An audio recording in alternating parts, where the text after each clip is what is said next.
Today we're gonna be talking about everything new coming in Genshin 6.0, the artifacts, the weapon, and the moonsight mechanic. Let's not waste any time and just get right into it. The blessing of moonlight. It's the moonsight mechanic is going to be. But basically, to actually just put it in simple terms, the moonsight is going to be just like the elemental resonance. It's going to be giving you a buff for each node character you have, and the maximum of 2. So if you have 2, you're gonna be getting the ascendant gleam. If you have 1, you're gonna be getting the nascent gleam. To be just giving you a party buff like the elemental resonance right over here.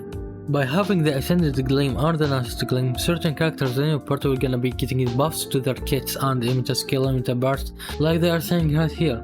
So her burst is going to be a lot better and going to be giving him a lot more damage. I'm going to be talking about Ayano. So for 20 seconds after a non-moonsight character is going to be dealing elemental skill or elemental burst damage, they will gain a buff. The entire team is going to be gaining a buff based on their elemental types. So if it's a Pyro, Electro, or Arca, is going to be increasing the damage by 0.9% for every 100 attack it has. And if it's a Hydra, is going to be increasing by the HP, G by the defense, and Dendro and Anemo is going to be increasing by the elemental mastery. The maximum amount of buffs you can actually have is 36%.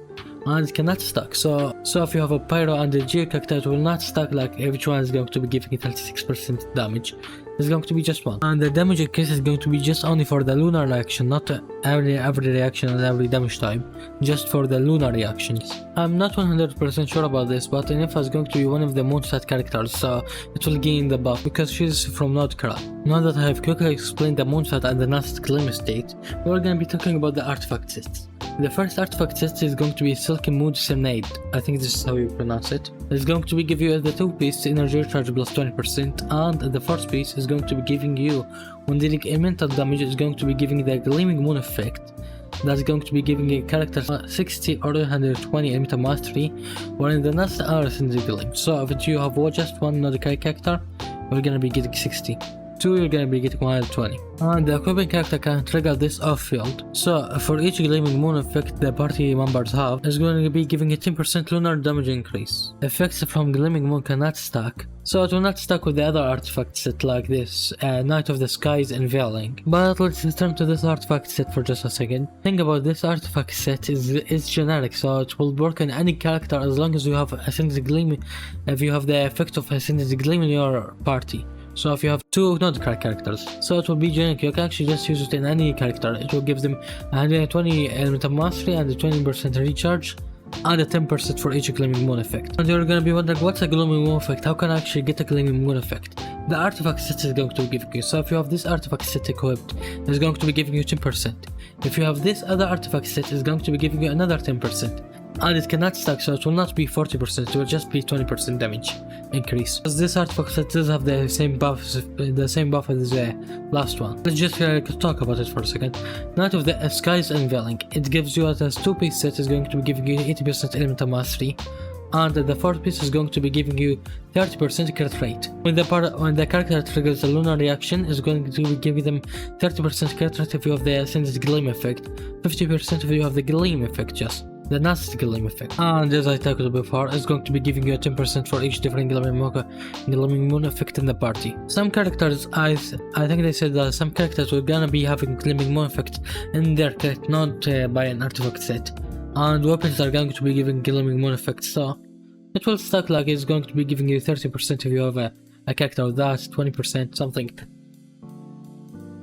But the other thing is about this set is going to be, it's just generic, so if you just like have Enifa in your party, any character can actually just, Enifa and the Hydra and Electric team, any character can actually get a 30% crit rate and 80% mental mastery. Hello guys, and so we're gonna be talking about the new 4-star craftable weapons, so we're gonna be getting, the first one is going to be the sword. It's going to be at Refinement Rank 1 of course, and it's going to be giving a low base attack but high energy recharge, and its passive is going to be increased upon causing an elemental reaction, is going to be increased max HP by 16% for 12 seconds, and if you are in the moonsight ascendant gleam state, so if you have 2 node characters in your party, you're gonna be getting an additional 16% max HP. This is at rank 1, so at rank 5 is going to be double this, so 64%. If you take a look at our sword user right now, there are only 2 characters that benefit from this sword, and they are Farina and Layla.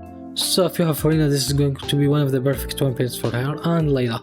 But I expect that there is going to be a new character that is going to be scaling up with HP on the Quran. And I don't know, maybe Dahlia is going to be benefiting from it. I have not played with this character at all.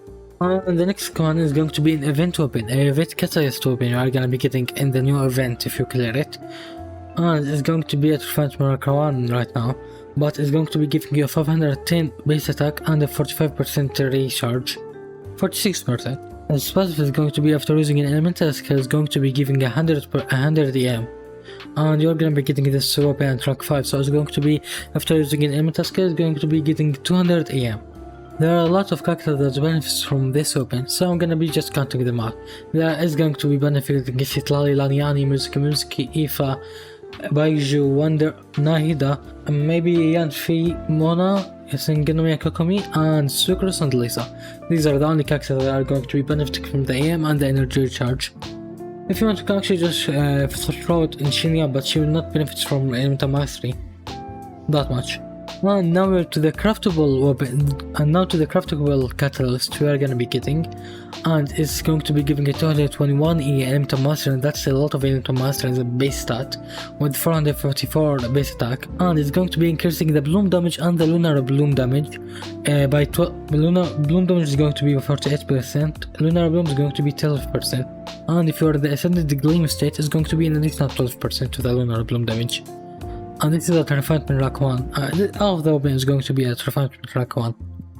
So, this weapon is basically going to be benefiting the new character Lauma, and it's going to be one of the best weapons, the free-to-play weapons at her.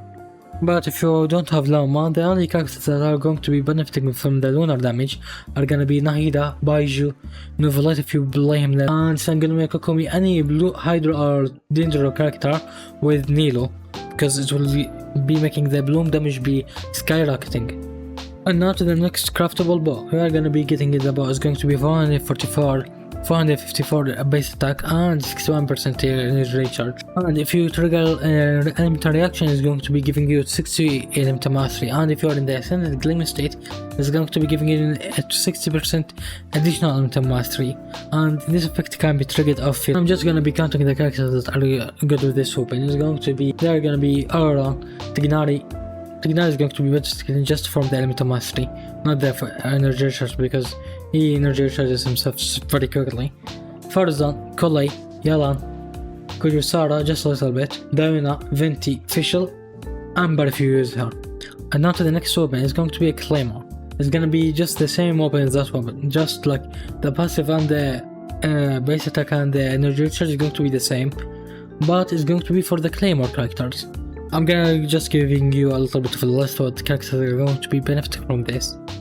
And the characters are going to be Kave, Sayu, Baidu, and Dori if you use her. Dia is going to be benefiting just a little bit because her burst is, you need a lot of energy to actually get her burst. The other characters will not be very good at them. It's going to be usable in Gaming and Mavuka because of the elemental mastery, but they will not need energy recharge at all, because Mavuka especially will not need the energy recharge. And I don't recommend him in Kenish at all. So these are going to be Kave, Sayu, Bedu, and Dorifuse. And the final weapon we are going to be reviewing today is going to be the Polar. It's going to be giving you 510 base attack with the attack percentage substat, so it's going to be really good. Increasing the charge damage by 48% and the lunar charge damage by 12%, and if you're the ascended gleam state, it's going to be giving you an additional 12% in lunar charge damage. Oh, this is just, I think this is one of the best craftable weapons in Cloud Crab because it's used in a lot of characters, and just not because of the electric charge on this, just the base stats is going to be good for a lot of characters. So let's get to the characters that are going to be benefiting from this. The characters that are going to be benefiting from this weapon are going to be Enifa, Yansan, Scapier for the attack percentage, Emilia, Saino, Shinha, Raiden Shogun. Tuma is going to be benefiting from this. Rosaria, Hutao, and Shilangan Chao even is going to be benefiting from because of the attack percentage. But the most characters are going to be using this are going to be electro charge damage characters. So any electro or hydro character are going to be benefiting from it a lot more, like Enifa, Yansan, Saino, Raiden Shogun, Candice even, but Candice is going to be scaling off HP, so not that much. The weapon is going to be made for the flings, so if you pull flings, you're gonna be need to get this weapon R5 if you're not going to vote for his weapon. We are gonna be getting a new event, the Clink gadget, that you're gonna be, by clicking this event, you are gonna be getting the event weapon, like that I talked about here. And the Traveler's Tale is going to be a new permanent event. And I really enjoyed the Traveler's Tale, so I'm looking forward for this event right now.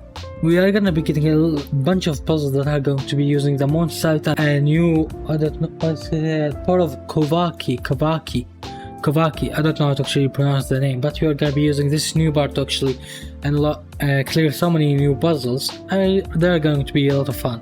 And we are gonna be getting a Chronicle Watch. I wanted to actually make a video about each character and guide for them, but this is how it went. And now guys, let's just start off the video with the new characters. They're going to be Sino, we don't have him, Nilou, Wanderer, Al-Haytham, Dia.